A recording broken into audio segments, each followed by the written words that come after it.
Hi, this is Wes Fryer. Today is Saturday, June the 15th, 2024, and I am recording this video as a draft introduction to a media project that I'm calling Online Sharing Tips. And you'll be able to access this project in its different media forms by visiting my website, books.wesfryer.com. A few years ago, in June of 2016, my wife Shelly and I had an opportunity to share a mini keynote at a fantastic conference that had been going for several years called iPadPalooza. And iPadPalooza was the brainchild of Carl Hooker, who at the time was the technology director in Austin, Texas, and just a phenomenal meeting of the minds of all kinds of creative folks using iPads and seeking to share innovative best practices as teachers, educators, but also just as people and citizens. So our mini keynote, which I'll include a link to here, was focused on inside and outside sharing. And as I introduce this project, which I'll call Online Sharing Tips, coming up this Wednesday, I'll be sharing an online presentation in Lucy Gray's Education Expert Exchange Conference. I'll be sharing that on Wednesday, June 19th at 5 p.m. Eastern Time. The name of my presentation is Amplifying Your Brand on a Fractured Web. I want to tell a story about the presentation that Shelly and I shared at iPadPalooza in the summer of 2016. The title of that presentation was Inside and Outside Sharing. And I actually toyed with the idea around that moment of starting a project that I would call the Digital Sharing Project. In the presentation, we define inside and outside sharing. And inside sharing is stuff that we do as teachers within the classroom, within the walls of our classroom, or within the digital walls of our school. In other words, it is controlled so that just students and teachers, just a limited audience, has access to be able to read, watch, see, process, consume in some way whatever media messages are being shared. And inside sharing feels a lot more comfortable, it feels safer, and it probably is a little bit more reflexive or automatic when it comes to traditional education, because there are a lot of fears that surround the complement to inside sharing, which is outside sharing. Now, outside sharing can be accessed inside your organization or your classroom as well, but outside sharing means that there is a public hyperlink that allows someone to access and share that media message, that information, without having a specific login or a password. In some cases, we've talked about walled gardens, and this metaphor of a walled garden is one where things that are growing inside that garden are protected by a steep wall and by a locked gate oftentimes, and by prohibiting and limiting, open access to that material. Well, the point that we made in that iPadPalooza presentation in June of 2016 was that outside sharing has phenomenal potential benefits. And particularly as professional educators, one of the things that we can really benefit from is generous online sharing. And so as I think about this series of online sharing tips that I would like to explain in detail and share with you, I want to start with this idea of outside sharing and the benefits that it has. And it would take me a long, long time to recount for you the innumerable ways that I, as a professional educator for the past 28 years, have been a beneficiary and continue to be a beneficiary of other people who generously share online and they engage in outside sharing. And I want to acknowledge at the outset that there is a great deal of fear, and there are some good reasons for some of that fear when it comes to outside sharing.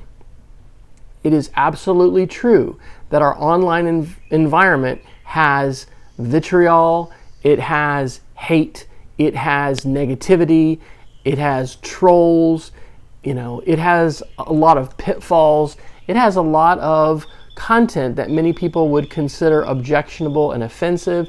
There's all that stuff online. And as the internet has grown and matured, or I should say more specifically the World Wide Web, which runs on the internet, as well as the ecosystem of applications and different software platforms that run over the internet, the internet has and continues to just resemble real life, analog, non-digital life to a much greater degree. There are more people online, doing more things, sharing more things, bringing different aspects of their life to the digital environment than ever before. And I'm not sharing some radical piece of news to tell you that we live in a world filled with a lot of wonderful diversity, but we also live in a world that can and does have pitfalls and traps and ugliness in it that we want to be very wary of personally, certainly for our children, our grandchildren, students that we teach. We got to be careful. Got to be careful out there, folks. All right. So with that said and acknowledged, it is phenomenally powerful to have an opportunity to connect digitally with other people's ideas and with their minds. So I'll date myself a little bit and tell you another story. So I graduated from high school in Manhattan, Kansas in 1988.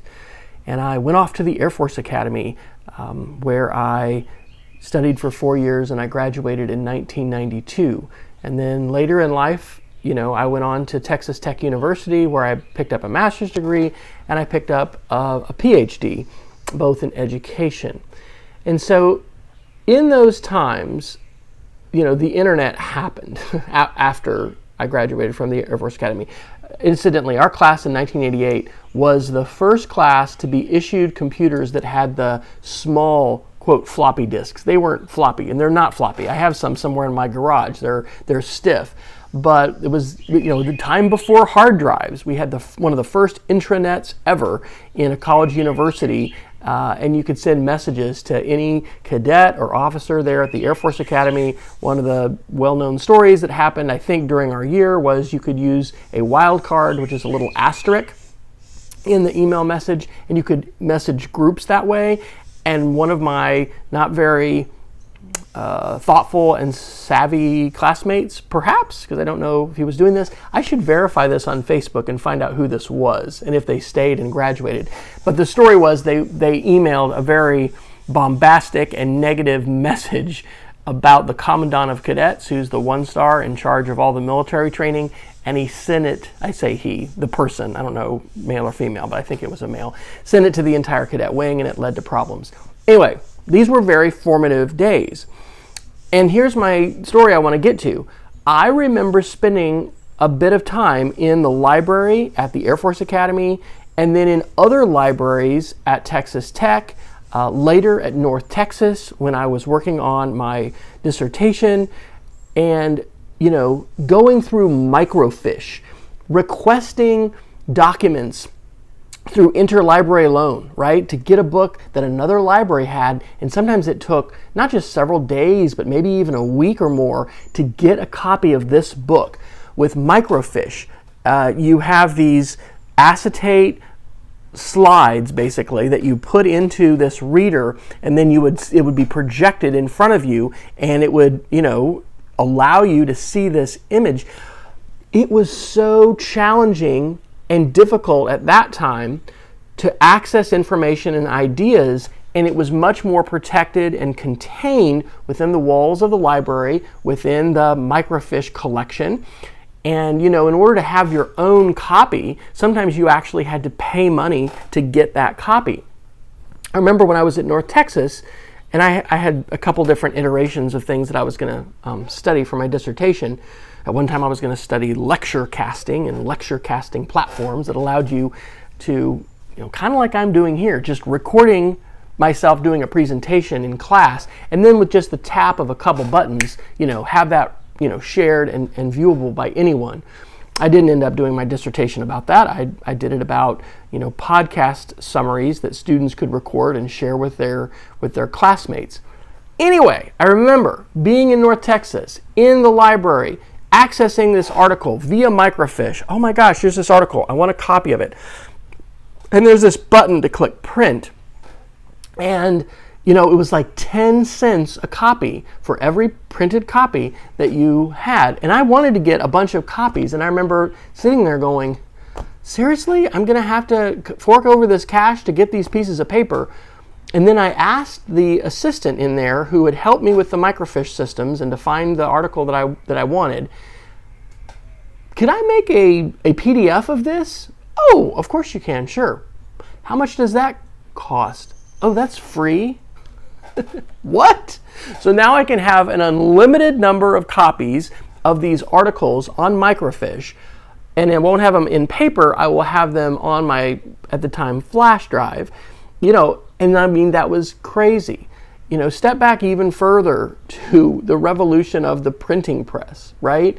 And when it became possible for people to have their own copies of all kinds of books and pamphlets and materials, it's a revolution. Okay. Let me take this to inside and outside sharing. I want to encourage you to play with media, which was the title of my first book I wrote in 2011. That's very out of date now that I need to update. But I would encourage you to seize upon that pedagogy of playing with media, playing with social media tools, and sharing outside the bounded limits of just your classroom, just your school, just a very limited environment. And it is certainly possible to overshare. Privacy and confidentiality are important things. There are a lot of reasons why, I'm not, and I know basically no one who's, running around with a camera on them all the time, live, just broadcasting their entire life. But you and I can selectively choose things that we want to share, ideas that we find compelling, not only because we would like to find them later and encounter them later, but also because other people may be interested in these things. Let's think about Wes in the library at the University of North Texas in Denton, Texas, getting a copy of this article about podcasting, and this would have been in circa 2009, 2010. I mean, I was very excited to have access to that. Fast forward today to 2024, when our world of hyperlinked learning is so much more robust, powerful, and I would say latent, or you could even use the word pregnant with possibility, right? In terms of what we can put ourselves, record and remember for future access for ourselves, but we can potentially allow other people to access as well. And this is the power of outside sharing. So, as I'm talking about all of these things, the why is really important. If you don't buy into why you would want to do this, you're not going to have interest in listening, watching, reading, processing, ingesting any more of the ideas that I'm going to share about. And so that's why I thought it was important to think about explaining the value of inside and outside sharing. I'll share one more story, and then I'll give you an outline of where I'm going with this project. For over 10 years, I had an opportunity to help facilitate and organize a wonderful online conference called the K-12 Online Conference. You can still access all of the posts about the conference. Not every video is still archived. A lot of them are, but over time, as universities changed servers and took things down, as Apple changed iTunes University, as as different tools have come and gone, all of the keynotes are preserved. It's at k12onlineconference.org. It started in 2006. That conference was a tremendously powerful catalyst for my own learning as a professional educator, and I would say as an educational technology early adopter. It allowed me to not only connect with ideas and with tools and with strategies that are powerful and transformative, it allowed me to connect with people who were interested and passionate about things that I am interested and passionate in. And that list of people goes on and on. Some of them have now retired. Sadly, some of them have died. Some of them have passed on. I'm in my early 50s now, and this is happening. But what a powerful, incredible, amazing thing to be able to connect to people who are sharing those sorts of ideas and continue to generously share those kinds of ideas. In the early 2000s, I'm thinking 2003 was when I first started my first blog, my Speed of Creativity blog, which has somewhere over 5,000 something posts on it. I moved to that speedofcreativity.org domain in 2005. That was the way that early adopter, innovator, educators, and others that were into technology and educational technology shared. We had Twitter come on the scene in 2006 with microblogging, and then we've had all kinds of different tools come and go. Here is what I think is transcendent. And I do not know where you are or when you are in space or time listening to this presentation or reading this, because I'm going to be taking the transcript of this video and using a custom GPT that I've made with OpenAI's custom GPT, and I'm going to be refining this and making this into an article, and this is going to be a presentation. I don't know how you're processing this, but here's what I do know. The potentially transformative power of accessing ideas is going to absolutely remain no matter what the tools are, right? I don't know what microblogging platforms are going to be available when you're listening or hearing or reading this message. I don't know what the smartphone of the day is going to be. I don't know how virtual reality is going to be playing into this. There's all this dynamism and change. What I'm talking about is the power of accessing people and their brains and their ideas. One of my favorite sessions to share for years at conferences, it's called Discovering New Ideas. I have a shortened link that as of today still works, which is wfryer.me/ideas. That is on my presentations wiki, and I've got a lot of different iterations and versions of this. The media project I'm working on right now in this presentation builds on that presentation. How do we discover new ideas? Okay, so with that, let me read to you the longer description of this session that I'm going to be sharing on Wednesday, and then I'll give you an outline of where I'm going with the different chapters or sections of this. Amplifying your brand on a fractured web. Stephen Johnson is right. Chance favors the connected mind. However, our social media landscape is increasingly fractured, polluted, and confusing. What strategies and platforms should we, as educational entrepreneurs in 2024, use to amplify our ideas and our brand? How can we best connect with other thought leaders and build our tribe with social media? In this session, we will explore how Substack, Facebook, LinkedIn, Mastodon, Instagram, Threads, and Blue Sky can be leveraged effectively to discover new ideas, connect with others, sharing mutual interests, and amplify our personal brand. So that's the description. Here is the outline that I am working with now, and this is going to become modified and massaged and changed as I work with these ideas in greater detail.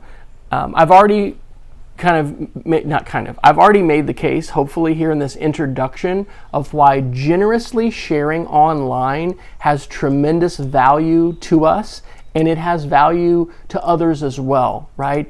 It is a come-and-see sort of thing. As you generously share, so I'm sharing this presentation, I think I'm going to share these videos that are these drafts of book chapters, which is one medium that I'm going to use to share this idea. If I just limited the access to that, I limit the power and the potential of these messages to reach an audience of undefined size. One of my favorite authors that I read years ago, Clay Shirky, wrote a book called Here Comes Everyone. I think I'm going to quote that right. And one of the things that I really liked that Shirky pointed out is that when we talk about communications mediums, we have a lot that are communication from one to a defined many. Think about email. Email messages require me as the sender or the author to put in addresses there on the to line, the CC line, the BCC line. I am defining my audience. Now, of course, that message can be forwarded on, and so it can actually, before we knew what viral was in a social media context, there were emails that could go viral. I could tell stories about that, which I'm not going to right now. The point is, we're not talking right now in terms of online sharing, doing that kind of sharing from one person to a defined number. We're talking about what Shirky calls idea sharing to an undefined number of people. I don't use Twitter anymore. I quit Twitter in November of 2023. It has become such a dumpster fire for so many different reasons. It's become so vitriolic, so hateful, and it's really just an ugly cesspool that I don't want to participate in any further. And so I've moved to these other platforms, which we're going to be talking about. The tools are going to change, but the idea of being able to generously share, being able to generously put your ideas out there, it is something that sort of like you give what you get. As you generously share ideas that you care about and you allow other people to access them and to access other resources, it's where hyperlinks are so powerful and can be so positive. It can be incredible sort of what the universe gives back to you, the connections that you make to other people. I've had this experience and hope to have this experience again too, where, once I published my first book, that was a way of sort of telling folks, hey, I really care about this and I could share about this. I'd love for you to, hire me to come to your conference and give a keynote speech about this topic. And that happened multiple times in the, 5 years that I was an independent consultant. So generously sharing online, extremely valuable, something that I want to encourage you to do. So with that topic in mind of amplifying your brand on a fractured web, here are going to be the key chapters and sections that I'm going to share about this presentation. Number one, we need to play with social media platforms and tools. And by the way, I'm going to be elaborating in detail about all of these in separate videos. And if you didn't access this via, I don't know how you're accessing this, but I'm going to create a playlist on YouTube of these different videos, and so you can access this in greater detail. So we need to play with these tools, and I've already talked about that because, anyway, that's how we learn. I mean, how do we learn and grow in confidence in using different kinds of digital tools? To some degree, I think we need to be playing with those tools.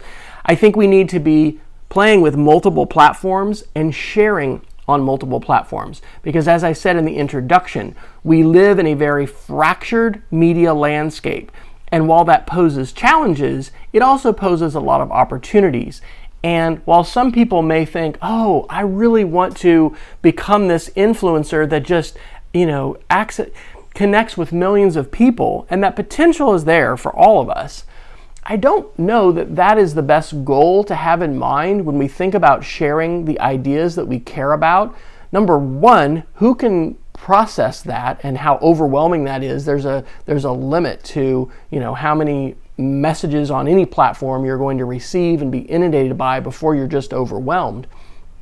But what I have found as a teacher and as an educator is that I really want to connect with my tribe, with teachers who are passionate about student learning, interested in pedagogy, interested in the brain and the way that learning and thinking works, interested in a whole host of topics around effective teaching and learning, and specifically the use of different kinds of educational technology tools, not to just reinforce a traditional mode of learning, what Paulo Freire would call the banking model of education, where the teacher puts deposits or tries to make deposits in the mind of the learner, and then at test time, makes withdrawals, and how precisely and accurately can you exactly regurgitate the information that I put in your brain. That's a whole model of traditional learning and education. I am really curious and interested in engaged learning, and what are the ways that we authentically appropriate ideas, these attach to our brain, to existing schema, and it can become divergent. We can have thoughts and make connections that we didn't find on the printed page or in the video or the podcast or however we got our ideas. And so anyway, by generously sharing online, playing with these kinds of tools, and making connections, again, to people who are passionate about things that we are passionate about, fantastic possibilities for learning. Okay, so we're going to talk about that, sharing on multiple platforms. Using an after page, okay? An after page. You can go right now to wesfryer.com/after. And probably 5 years ago now, I had a chance to go to Cairo, Egypt, to share a keynote presentation at a wonderful education conference hosted by the American University in Cairo. And the lead keynote speaker used this technique, this after page. And so after he had shared his presentation, he had his website /after, and there are the links. I used to mainly share my Twitter handle, which I mean, it's still there. I've got thousands of tweets that are I didn't delete the account, and I'm not planning on it. But W Fryer, that is the handle on social media which I've primarily used. I primarily use W Fryer or Wes Fryer. And those, if you just put, search for that, you'll find me. You can also just put in Wes Fryer. There are a few, but there's not a lot of Wes Fryers in the world. The idea of the after page is, would you like to connect to me on Blue Sky, on Mastodon, on LinkedIn, on Instagram, on YouTube, on TikTok? Like, there's all these different platforms that I'm using for different purposes, but I'm basically sharing. And so having a single place to do that. And now I'm elaborating a little bit too far on that topic. I'll go into more detail. Sharing with Linktree. Instagram does not allow us as users to tap a link other than the links that are in our profile. So Linktree is a freemium tool. You can use it for free or you can pay for it, that allows you in your bio to be able to have people link to it, and then you can share more links there, because hyperlinked writing and sharing hyperlinks is incredibly powerful. And that's a great tool to use, especially on a platform like Instagram that's very limited on what you can put inside a post or a comment because they're not clickable. Oh, this is a big one. Threading messages. With ChatGPT, the use of AI, I created a JavaScript program, which I've actually put on my own GitHub, that I call Text Prepper or Text Prep. And what it allows us to do is when we have a message that exceeds the text limit of whatever platform we're using, like Mastodon, I think is 500 characters. I think that Blue Sky, it's not quite 240, which is what Twitter was, but it's around maybe 260. It's very Twitter-like in that sense. Threading the message. Here's part 1 of 3. Here's part 2 of 3. Here's part 3 of 3. Being able to share a longer message quickly in a thread in a size that's customized for the platform you're using is very, very important and powerful. Using an app to draft posts. I am using my iPhone to record this, but I use the Notes app on Apple, and so on my iPad, which synchronizes over with continuity, I have my outline here. I have found and continue to find it hugely helpful to have another place, not the actual social media app or web page, but another place, kind of like Evernote. For those of us that used the Evernote tool, maybe you still do, it's still around, but I'm just using Apple Notes. You can use Google Keep if you're an Android user, and it's just a place to put your notes. I think that's great to use a tool like that to compose your social media posts. That can include links, it can include hashtags, and then being able to then take it, it's a workflow. Draft that in your Notes app or Google Keep or whatever. Take it into your text prep so that if it's longer message, it breaks it up into these different threads and then post it where you need to post it. Using AI to create image alt descriptions and enhance accessibility. For the 5 years that I worked at Texas Tech University as the Director of Distance Learning in the College of Education, I grew very familiar with accessibility requirements for media. And in an institution that is publicly funded, like a public university, there is a mandate by law that instructional materials which are created and shared with students must be accessible. And that means a lot of different things. But one of the things it means is that as we use an image, which we're going to put into curriculum materials, we have to keep in mind that there are people with visual disabilities, including folks that are completely blind and unable to visually ingest any ideas. We need to put an alternate tag, an alt tag, of content explaining and describing what that image is so that the person using a screen reader or another tool to read that material is able to know, oh, what was that picture about? There are now artificial intelligence AI tools that can help us do that. And at a minimum, they can create an initial draft of that accessibility description that we can then further edit and then utilize. And there's a great free app for Mastodon that I use now called Ice Cubes. And Ice Cubes, every time I share an image, has a little button that I can tap, and it creates an AI draft of a description. And so anyway, I think that is something we need to continue to advocate for. I'll tell more about that. I think we need to thoughtfully craft our social media profile descriptions with intention and care.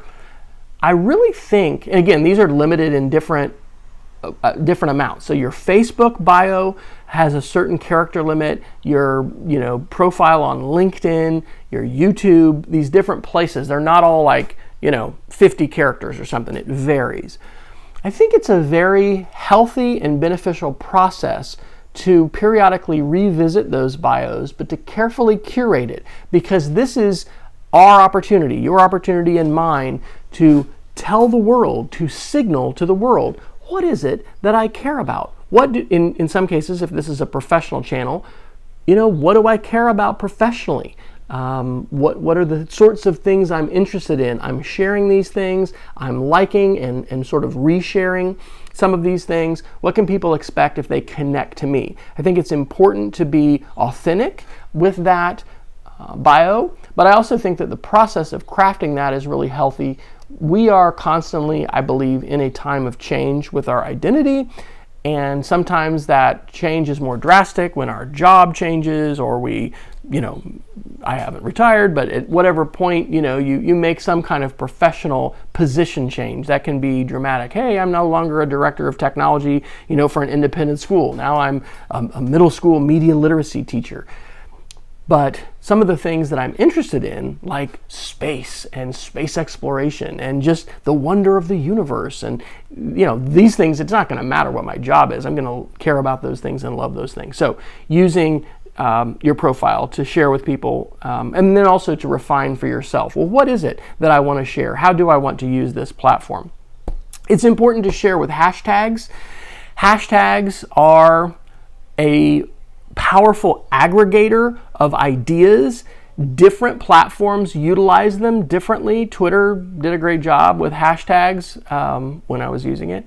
Hashtags can also be perilous because anybody can use a hashtag. A hashtag can get hijacked. But if, for instance, we're interested in space education, as I am, there's a hashtag SpaceEd that people are using. There's a lot of different examples. I use personal hashtags for my conspiracies and culture wars media literacy inquiry project. I use the hashtag ConCW for conspiracy, and then CW is culture war. Hashtags have a lot of benefits, both for us archiving our ideas, wanting to get back to those ideas later, but also being able to find other people. So when we have an event, like my wife and I will be going to the Kennedy Space Center here in a couple weeks for the Space Conference, which is the Spaceport Area Conference for Educators. I'm very excited, and I'll get to share a presentation there. I hope there's a hashtag, because on social media platforms that can enable those of us sharing on Mastodon or Blue Sky or Threads or whatever to be able to connect with each other. Using AI to visualize shared ideas. Oh my gosh, this is powerful. I am a huge, huge fan and advocate of visual literacy, of visual communication. You know, I'm recording this actually in my garage where I have a bunch of posters on the wall, but like visually, there is so much to communicate and so many things that we can ingest, take in, and even learn that may not be explicitly expressed linguistically. Meaning, I may not say those words, but you are going to be able to see, you know, pictures and images, and might be able to know, oh, look, Wes is a Star Wars guy, and he, you know, thinks Baby Yoda is awesome. Or, you know, you don't necessarily maybe identify that as the Air Force Academy and a picture, you know, of the cadet wing, forming up for lunch or whatever, you know, but what is that? And then what the heck? Why is this pickaxe here? Oh, well, Wes's son went to Colorado School of Mines, and, you know, we bought that in a little town called St. Elmo. Actually, I think that's near Buena Vista, one time on a Colorado vacation. But like, there's all this visual stuff. Trying to communicate ideas should be today a multimedia experience. And so using tools, my favorite one right now in the summer of 2024 is called Ideogram. It's ideogram.ai. I'll talk more about that, but oh my gosh, it's so powerful. And being able to use AI and iteratively use AI to get just the picture we're wanting, or a picture that connects with the ideas we're communicating, is so, so powerful. I actually think I'm going to use all AI and ideogram generated images in the presentation I'll share at the conference Wednesday. And I'm probably going to use the book chapters that I draft here. I'm going to use those to help generate those images. Building and sharing social media lists is extremely valuable. Why? Well, we want to connect with other people who are passionate about the things that we have a passion for. And so when you have a tool, let's take Mastodon, for example, which is a federated microblogging platform similar to Twitter, but not controlled by a single company. It's standards-based, just like the internet, and HTML and TCP/IP and all the protocols which underlie the internet are standards-based, and they're not owned by a single company. The same thing is true of the federated web. All right, Mastodon, I want to connect to do a lot of different groups. Okay, I'll use a different example than space. I'll use birds. Okay, here's a sign that I'm getting older. My wife is too. We enjoy birds. We enjoy birding, and sometimes I'm like, I wonder what, you know, some different people I follow are sharing about birds. Well, if I go to my main feed on Mastodon, I'm going to see just all kinds of stuff, because I follow, you know, hundreds and hundreds. I don't know if it's up to 1,000 yet. Different accounts of people sharing all sorts of things. So I've made a list of just people who are birders who are sharing birding content. And so when I want to see that on my app, I can select that list. And so while the creation and curation of social media microblogging lists like this, and I do the same thing on Blue Sky, by the way, I don't know if I'm doing as much on Threads, while that is of great benefit to us as we consume media, this whole environment of using social media to connect with others, and it can also be to amplify our brand and to amplify our ideas, all of that, you know, involves a curation process. And so how do you collect those social media channels, those profiles, and lists are a powerful way to do that. The last thing is creating info pics, and Adobe Express continues to be my favorite tool. It used to be called Adobe Spark and Spark Image, and then they've changed it, and now it's all inside Adobe Express. But basically, taking an image and putting some text with it, right? This precious cargo with Baby Yoda, that actually is an info pic, right? There's a picture with a very short phrase, in this case 2 words, that communicates an idea. And so as we seek to amplify our ideas, to share our ideas, using images and visuals is key, but we can also curate short phrases and messages and juxtapose those with the image to communicate an idea. And this happens all the time with advertising, right? We see this all around us. So I created a website in 2013 called showwithmedia.com, and InfoPic is one of those tools that you can find there. And I think that that's related to this idea of amplifying our brand on a fractured web, being able to share online. How do you get people's attention in an attention economy? You need to think about the ways in which visuals as well as text headlines do that. Hey, I've talked for 41 minutes. I've basically talked for almost as long as my entire presentation will be Wednesday, but I've just talked about the introduction. This is the value of the blended media world we live in, right? Because whether or not you get to attend that live presentation that I'll give on Wednesday for, I think, 45 minutes, or maybe it's 50 minutes, you can have a chance to intersect with these ideas. And you can do this. That's going to be real time, but you can also do it anytime. And I think the power of people accessing our ideas in an anytime format, whether that's on video via YouTube, whether that's on a podcast, whether that's in a printed book or a digital, ebook, all those things are exciting and pregnant with possibilities. Very positive. So again, my name is Wes Fryer. You can connect with me by going to wesfryer.com. If you want to go to wesfryer.com/after, you'll find that landing page where I've got links to all these social media channels. But this project is going to be a new book, and it's going to be linked at books.wesfryer.com. Let's keep learning together. Have a great day. As I try to use my fancy iPhone to stop my recording.